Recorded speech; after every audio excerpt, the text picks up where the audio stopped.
The second day of preseason has come to an end on a day much less chaotic than yesterday, but not entirely easy, gradually revealing the true potential of the teams for 2025. This time we had a bit of rain, many long runs with fuel, and few solid one-lap attempts from many teams, but we're starting to break down the little that the Formula One teams want to show us in this preseason. Tomorrow is the last day of testing in Bahrain, but before we get to that, it's time to move on to the summary of Day 2 of the 2025 Formula One preseason. Haas's program today was very similar to what we saw yesterday, with a lot of mileage and many driving stints with a high fuel load from the American team. Altogether, Burman and Ocon completed 122 laps. In the morning, the Frenchman was in control of the car, following the same plan and managing to do up to 69 laps. With different programs, with stints, with a lot of fuel, and being one of the few teams running intermediate tires, when it started to rain, they were able to do some installation laps under these conditions. In the afternoon, it was Oliver Burman's turn, who continued working on long stints, testing both the medium and hard tires. They didn't do any speed tests and stuck to their program, but even so, they showed a pretty consistent pace in all the stints. Ocon and Burman took the 17th and 18th positions respectively today, and the best time set by the team was by Ocon in the morning with a time of 1:33.071, although the team insists that they are not interested in the times and are focused on their different work plans. Sauber racked up good mileage today, having an incident-free day with a lot of activity on track. The two drivers completed a total of 136 laps, starting with Hülkenberg in the morning, who, after a few installation laps, began his programs. With stints, but just like Haas, they were high-fuel stints, and there were no fast attempts from the Swiss team, completing a total of 56 laps interrupted by the rain. Hülkenberg had a minor scare after a slight collision with Oscar Piastri, but luckily there were no major consequences. Gabriel Bortoledo took the car to continue along the same lines, although he completed a total of 80 laps, but it's noteworthy that there seems to be little progress in this car compared to what we saw last year. The last day of preseason should be much more revealing for this team, but it seems that the back of the grid awaits the Sauber camp once again. Is McLaren starting to scare its competitors? And the thing is, despite taking this preseason very calmly, what they've been showing today with the race simulations puts them more in the spotlight this morning. Piastri was the one who took control of the car, and again, the first part of the session had very little activity from the Australian, simply running with aero rakes and doing installation laps. He had some braking overshoots and slides because the track was so tricky, but something that caught attention is that he tested the hard tire, doing different stints, and he finished the day with 44 laps in 13th position on the timesheet with a time of 1:30.882. Por la tarde fue el turno de Lando Norris. They took the first hour and a half very calmly, but after that they did tests with long runs and quite a bit of fuel using hard C1, C2 tires and medium C3 tires. And in general, their runs showed pace, consistency and low degradation, being very impressive and making people nervous about how well the car seems to be performing. They made a couple of attempts at a fast lap but never finished them. In fact, Lando Norris ended the day with the best time in the second sector of this circuit, but that's not what's important. The important thing is that it seems McLaren, with their programs and their work, are starting to clearly position themselves as the favorites at the start of this season. Norris and Piastri finished in positions 13 and 14 on the timesheet, with a best time of 1:30.821 set by Piastri and a total of 121 laps completed. We'll see how they finish tomorrow, but what happened today has at least been tough for the British team.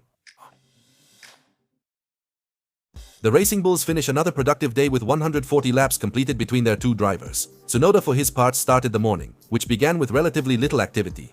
Many installation laps and aerodynamic tests, then he began his regular program, testing the C3 tire in long runs with a lot of work, using worn tires to measure degradation and also the pace. His best time was 1:30.793, which put him 12th on the timesheet, having completed a total of 46 laps. That afternoon he passed the baton to Isagur. The Franco-Algerian was in charge of doing different long-run tests with hard and medium tires, running 94 laps on his own and doing race simulations. His program was very focused on that, managing to finish 10th on the timesheet with a time of 1:30.675, and we'll have to see if tomorrow they continue with the same focus on long-run programs or if it changes completely on the last day of preseason. Alpine ends the day with 120 laps completed between its two drivers, and they continue to show improvement compared to what we saw last year.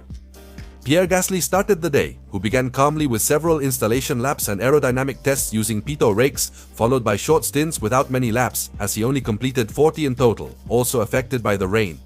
In the afternoon, he handed the car over to Jack Doohan, who doubled the mileage completed by his teammate. He tested different compounds in various long-run programs, and during these he had some lockups and a few overshoots under braking in his different stints, but fortunately, none of them had serious consequences. He finished his day completing 80 laps, ended up 8th on the timesheets, with a time of 1-30.368, and overall it has been a positive day for Alpine, but tomorrow, let's stay tuned to what happens. These guys can show on this last day of preseason.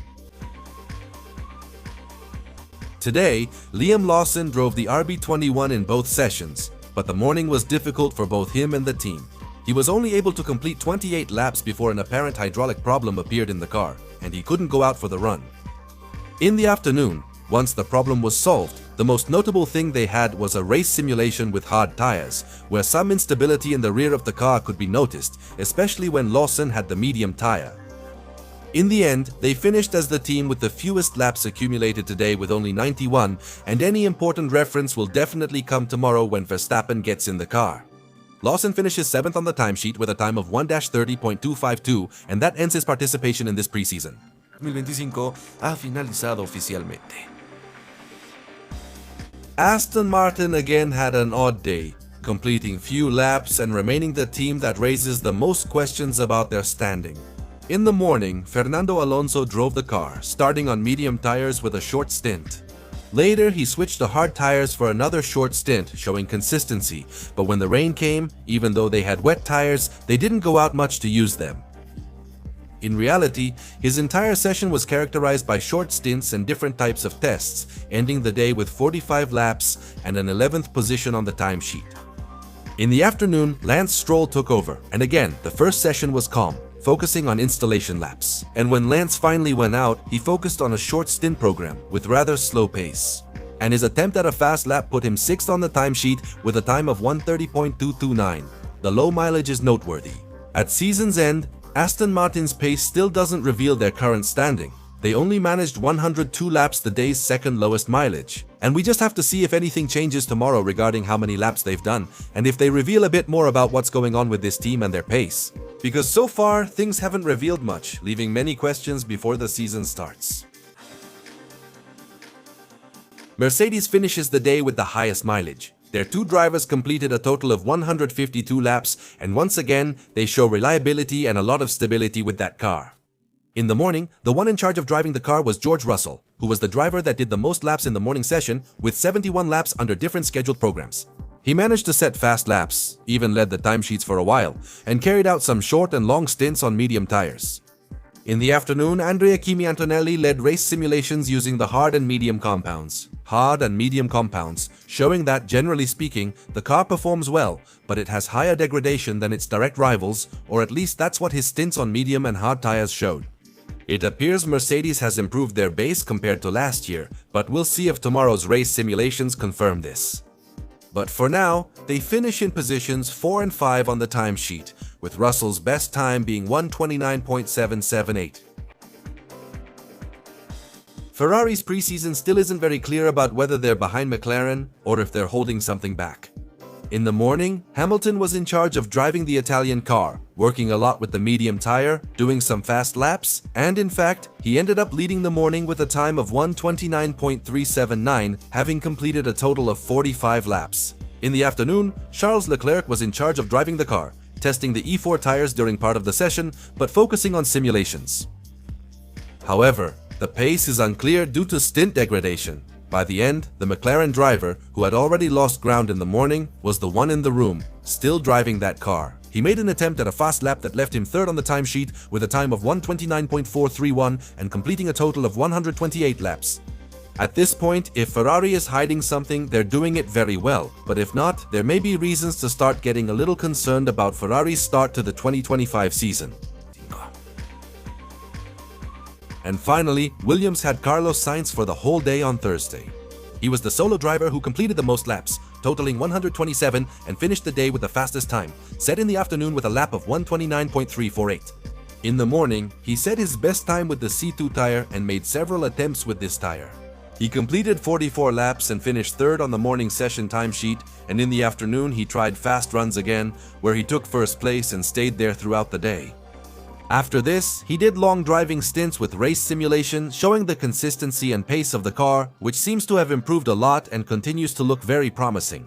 His simulations were very precise, very consistent, and above all very good, but in the end, he finished in 8th place. In the end, that's how it is. The Grove team's performance is encouraging for the start of the 2025 season.